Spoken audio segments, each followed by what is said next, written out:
happening, gang? It's your boy Retro back again with another reaction video. Yeah.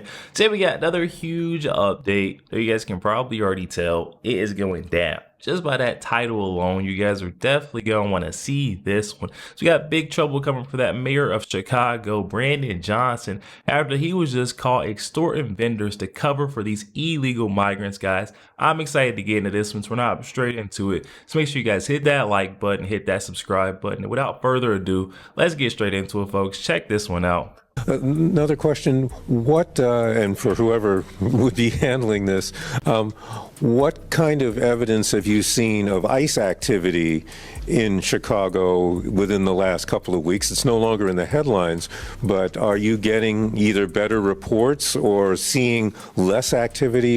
What's your sense of what ICE is doing here, if anything? Pass it over to our Deputy Mayor Gatewood. I will say this, though, is that, you know, our commitment as a welcoming city is one that, you know, I'm very proud of. And, you know, March 7th, the week that I testified in D.C., marked the 40-year anniversary of that policy that was implemented by the first Black Corporate Counsel, James Montgomery, and of course the first Black mayor, which simply states, and I just want to make sure that the people of Chicago fully understand our vision for safety, is that our local police officers do not dub as federal ICE agents. That's it. With a criminal warrant, there's collaboration there, and the status of someone is not asked by any of our departments. This is not an invitation necessarily from people around the globe, though we do stand on the shoulders of immigrants and descendants of slaves. That is who we are as a city. But what? I'm sorry, guys. I'm sorry. But what is this guy talking about right now? I feel like this is a book out of Kamala Harris's playbook. A good old word salad is what this guy is offering up right now. Can we get some true answers? Oh my goodness. This guy looks like a deer caught in headlights every single time he's asked a real question. Yep. Kudos to this journalist for actually asking real questions to this guy, because you see right here, this guy does not care about the safety of his citizens. Immigrants and descendants of slaves. That is who we are as a city. But the Welcoming City Ordinance maintains community trust between law enforcement and residents, and that's important. But as far as any of the particular activity, Deputy Gatewood? Thanks for that question, Craig. I think ultimately we have seen just a constant line of communication between our police department and federal partners, not necessarily in regards to ICE, but just in the work that they do in general. So you can see that Chicago is and will remain a welcoming city. That means that if you have money, you're welcome here, and you're welcome to give us your money, because we're going to welcome other people here that who are running from the federal government. We're going to give your money to them, y'all. Now, you know, I'm saying that a little bit tongue in cheek, but again, as I've said many, many times, I do understand 100% the welcoming city. Everybody wants their city to welcome people. But if the federal government's trying to kick you out of the country, I don't know. That seems like it's where we want to say, hey, y'all need to resolve that thing with the federal government first, then come on over here. Like, you got a problem with the federal government, resolve that first, and then we'll welcome you with open arms. But that's just the way I see it. Now, y'all, as a result of some of these policies where they have been spending the money on migrants, many of whom, by no means all, but many of whom the federal government is looking for in order to kick out of the country, they have run into a budget deficit, and it's so bad that the people, the organizations, the companies that are working with the Chicago government is saying, yo, you know how we made a contract and we're supposed to pay you a certain amount? We need you to reduce that because we don't have the money. And one reporter, as you're going to see here, he says, look, when these vendors received your communication, they felt like it looked like extortion. So y'all, let me know what you think. Let's go ahead and get into that clip. City vendors have told me that they received a letter from you requesting a 3% discount on their contracts. They say that it read more like extortion. They asked me to ask you, why are they the ones being targeted for a discount, a 3% discount, when you and your staff is not taking a 3% pay cut?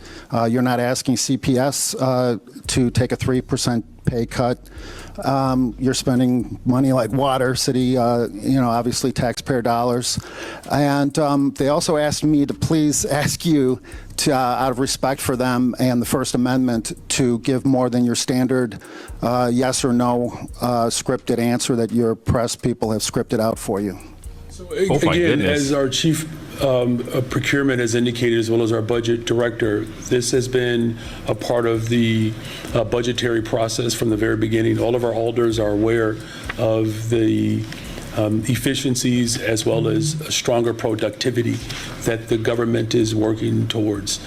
And I believe, Budget Director Guzman, there were 3% cuts across the board. Could you speak to that, please? Yeah, I thank you. Why does he keep, oh my, once again, he's passing the ball over. First it was to the deputy mayor.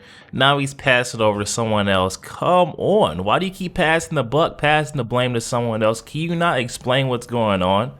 He's saying that this was in the plans. These 3% cuts on these vendors was in the plans from the beginning. No, it's because you blew all your money trying to go against Donald Trump's mission, trying to be a sanctuary city, open and welcome all these illegal migrants in with open arms, using all the taxpayer dollars, all your city funds that were supposed to be allocated to these vendors on illegal migrants. Now you're trying to tell them they need to take a pay cut? Why don't you take a pay cut? Why don't you just sit it out and surrender your salary? And that ought to make up for it, right? Oh my God, the competence of these freaking folks is crazy. There were 3% cuts across the board. Could you speak to that, please? Yeah, I thank you for that, Mayor. It is important to note that if you read the letter and if you look back at what we talked about in the budget season, not only did all the departments take a 3% universal haircut, and some went even above and beyond that 3%. Our city council also took a 3% haircut. Our other elected officials also took a 3% haircut. This is all about collaboration and cooperation to ensure that the city is running at the most efficient way possible. And so we are inviting our partners, our contractors, to join us in that effort. Yo, there we have it, guys. I think I know the answer to Chicago's problem, this 3% haircut that we're seeing their vendors and across the board, it sounds like their administration is taking. All they had to do was not shovel all this money into illegal migrants. I mean, the housing. You've seen how much money they spent on housing these illegal migrants alone. You'd be like, oh my God, that was over 1% of the entire city's budget just spent on housing illegal migrants. That's not even going towards transportation, food, resources. They were giving them cash, paying for their rent. They were doing so many different things. Instead of taking care of what the taxpayers voted them in to do, this Mayor Brandon Johnson ought to be ashamed of himself. He has totally neglected the responsibilities of his office, putting these illegal migrants ahead of all his citizens, those who pay taxes in the area. This is sad, man. This is sad. Hopefully we see some accountability here. This guy just wrote a demand letter, basically an extortion of his vendors. Hopefully we see the residents of Chicago speaking out and also taking note of where the interests of Mr. Mayor Brandon Johnson have been during his time in office, because this is not okay. Putting your citizens, your residents aside, all the taxpayers who actually are paying or funding your office, putting them to the side for these folks that came to our country illegally. There's a process in place. It's absolutely insane to me, guys. Definitely hop in the comment section, though. Let me know your thoughts. Also, make sure you guys hit that like button and hit that subscribe button. If you'd enjoy more content like this, catch you guys on the next one.